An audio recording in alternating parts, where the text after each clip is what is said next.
Şəhidlər günü 20 yanvar günüdür. Biz şəhidlərimizi anırıq bugün Azərbaycan xalqı olaraq. Bəndəliyin zirvəsi şəhadət. Biləsiniz Allah şəhidləri necə əzizləyir. Onda şəhid ailələri qəmləri azalar, ürəklərində sevinc gələr. Şəhid anaları bizə baxır, ataları bizə baxır, bilirəm.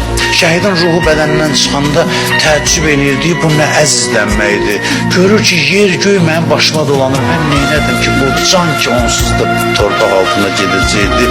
10 il tez getdi, bir güllə ilə getdi, daha rahat canım çıxdı. Amma bu qədər neymət, o əzizlənmək var, qarşılanma mərasimi. O bir dəfə olur da şəhid hamı üçün. Cənnətdə həmişə qalacaq, şəhidin neyməti çoxdur, amma o qarşılanma mərasimi, o əzizlənmək, təzdən yaşamaq üçün bir də istəyirəm, canım çıxanda ki, görüm, mələklər çıxdı, biz bilmirik də nədir o. Onu görənlər bilir, Allah onlara nəsib edib, Allah arzusunda olanlara nəsib eləsin inşallah.